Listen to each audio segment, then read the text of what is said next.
Hello everyone, welcome to Chetan Bharat learning.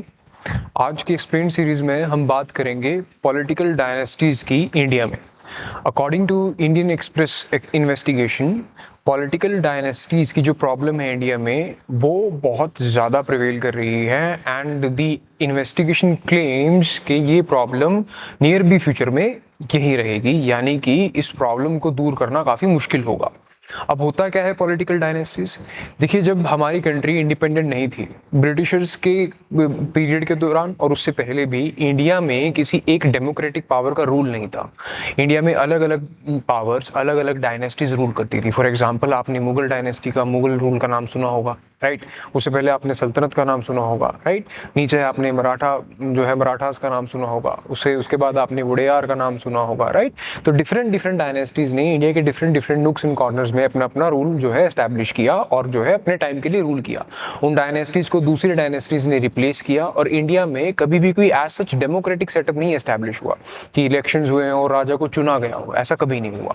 But 1947 में हुआ क्या, हम इंडिपेंडेंट हो गए और जनवरी 26 1950 को जब हमने अपना कॉन्स्टिट्यूशन अडॉप्ट किया और एनेक्ट किया, एनेक्ट करते ही हम एक रिपब्लिक कंट्री बन चुके थे। अब रिपब्लिक का मतलब होता है कि कंट्री के अंदर कोई भी प्रिविलेज्ड क्लास नहीं होगी। तो हमारी कंट्री में जितने भी राजा थे, जितने भी बड़े सो कॉल्ड डायनेस्टिक जमींदार थे, वो सब जो है लीगली खत्म हो गए थे। अब वो सब क्या थे? एक हमारी तरह साधारण ऑर्डिनरी सिटीजन्स थे। यानी कि अब इंडिया में अगर कोई ए इंडिविजुअल है तो बी इंडिविजुअल उसके इक्वल होगा। हमारी कंट्री में इक्वालिटी आई, राइट। इसका मतलब कि कानून की नज़र में under the law everyone is equal. कोई किसी डायनेस्टी का कोई लीगल इंपॉर्टेंस नहीं होगा, सभी इंडिविजुअल एक जैसे होंगे। रिपब्लिक का मतलब हमारी कंट्री के सभी ऑफिसेस किसी एक प्रिविलेज्ड फैमिली के लिए एक्सक्लूसिवली रिजर्व नहीं करे जाएंगे। हमारे यहाँ के सभी जो सभी इंपॉर्टेंट ऑफिसेस हर इंडिविजुअल के लिए खुले हैं अगर वो ड्यूली क्वालिफाई करता है उस चीज़ को। But according to the investigation, India में, जिस कंट्री में लगभग अराउंड मोर देन 5,000 लेजिस्लेटर्स हैं, around 5,400 including the state legislator and the union legislators, right. Around 5,000 उनमें से लगभग 22%, अराउंड 1100 समथिंग जो है लेजिस्लेटर्स, वो डायरेक्टली किसी एक ऐसे लेजिस्लेटर जो या तो करंट लेजिस्लेटर हैं या फॉर्मर लेजिस्लेटर रहे हैं उनके साथ उनके फैमिलियल लिंक्स हैं। यानी कि 1100 लेजिस्लेटर्स ऐसे हैं जिनके लिंक्स, फैमिलियल लिंक्स हैं या तो करंट लेजिस्लेटर से या फिर फॉर्मर लेजिस्लेटर से, जो कि ये शो करता है कि उनके फैमिलियल टाइज की होने की वजह से उन्हें कहीं ना कहीं पार्टी में या इंडियन पॉलिटिक्स में जगह मिली है। अब अगर आप पार्टी वाइज बात करो तो इन्वेस्टिगेशन रिपोर्ट ये दिखाती है कि अगर इंडियन नेशनल कांग्रेस की बात करी जाए तो ये परसेंटेज जो है 33% है। अगर समाजवादी पार्टी की बात की जाए तो यही परसेंटेज 35% है। In fact parties like Bharatiya Janata party, जो पार्टीज बनाई गई थी जो मोर आइडियोलॉजिकल ड्रिवन थी, इन पार्टीज में भी अब ये प्रॉब्लम बहुत ज़्यादा इंक्रीज हो रही है। राइट नाउ 19% जो है प्रोपोर्शन है, लेकिन ये इंक्रीजिंगली बहुत ज़्यादा बढ़ रहा है। More and more candidates belonging to the more and more earlier political dynastic families वो जो है बीजेपी को ज्वाइन कर रहे हैं और एक टिकट सिक्योर कर ले रहे हैं। इन्वेस्टिगेशन ऐसा क्लेम करती है। The problem of political dynasties in any electoral politics is very bad, क्योंकि इससे होता है क्या है, जो मेरिट का कंसेप्ट है उसे डाइल्यूट कर देता है। इसका मतलब कि आपको सिर्फ और सिर्फ इस बात पे टिकट मिल जाएगा और आपकी सक्सेस का पैरामीटर ये होगा कि आपके पीछे किसका हाथ है। यानी कि लोग अपने रिप्रेजेंटेटिव को डायरेक्टली उसके मेरिट्स पे चूज नहीं कर रहे, लोग अपने रिप्रेजेंटेटिव को इस बात पे चूज कर रहे हैं कि उनके फैमिली लिंक्स किसके साथ है, या फिर उनके चाचा कौन है, उनके मामा कौन है, उनके जो है पिताजी कितने बड़े पॉलिटिशियन रहे, उनके माताजी कितनी बड़ी पॉलिटिशियन रहे हैं, राइट। जो कि किसी भी इलेक्टोरल पॉलिटिक्स में, किसी भी डेमोक्रेटिक सोशलिस्ट कंट्री में नहीं होना चाहिए। बट इन्वेस्टिगेशन के हिसाब से प्रॉब्लम आई है। डाटा में हम देख सकते हैं कि 22% of our whole legislative body, 22% of legislators have some familiar links to either current or former legislators. So it directly challenges the republic concept in our constitution, which is the basic structure of constitution. Electoral politics ने political dynasties को एक जगह दी।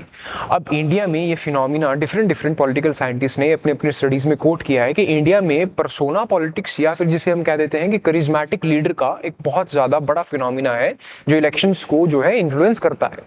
Persona politics का मतलब कि कोई एक ऐसी पर्सनैलिटी जो बहुत ज़्यादा, जिसका क्लाउड बड़ा हो जाता है और लोग जो है उनके नाम पर वोट डालना पसंद करते हैं। अब इंडिया में पहले इनिशियल थ्री जनरल इलेक्शंस में 1952, 1957 एंड 1962 इन जनरल इलेक्शंस में एक पार्टी की डोमिनेंस रही जिसका नाम था Indian national Congress. After the initial third elections उसके बाद हुआ क्या, कांग्रेस का आराम से कांग्रेस में स्प्लिट्स आना शुरू हो गई, राइट। लेकिन स्प्लिट आने के बावजूद भी जो नई पार्टीज बनी उनमें भी पॉलिटिकल डायनेस्टी की प्रॉब्लम देखी गई, जैसे कि चरण सिंह की पार्टी में भी पॉलिटिकल डायनेस्टी की प्रॉब्लम देखी गई, जैसे कि मुलायम सिंह यादव यूपी में उनकी पार्टी में भी पॉलिटिकल डायनेस्टी की प्रॉब्लम देखी गई, लालू यादव उनकी पार्टी में भी पॉलिटिकल डायनेस्टी प्रॉब्लम देखी गई। उसके बाद हरियाणा की अगर बात करो तो देवीलाल, भजनलाल, राइट, इनके क्लैंस की जो है रूल देखा गया हरियाणा में। तो ये चीज काफी ज्यादा प्रेवलेंट रही इवन आफ्टर की आईएनएलसी जो है स्प्लिट हो गई। पॉलिटिकल डायनेस्टी का जो है इतना ज्यादा प्रिवेल करने का रीजन क्या है कि पार्टीज ज्यादा इंपॉर्टेंस इस चीज को देती हैं कि विनेबिलिटी और रिसोर्स कहां से आएंगे। अब देखिए विनेबिलिटी का मतलब ज्यादा जो है अपना जो सेफोलॉजिस्ट हैं जो ये चीज देखते हैं कि पॉलिटिकल वोट्स कैसे पड़ते हैं, वोट्स कैसे रहे, कैसे इलेक्शंस के पैटर्न में भी लोगों का वोटिंग बिहेवियर रहा। सेफोलॉजिस्ट के डिफरेंट डाटास के अकॉर्डिंग जो है एक चीज देखी गई कि लोग ज्यादातर उस कैंडिडेट को वोट डालना पसंद करते हैं जिनको वो अपना एक आइडियल लीडर मानते हैं, राइट। तो वहां पे डायनेस्टिक पॉलिटिक्स काफी ज्यादा रोल प्ले करती है।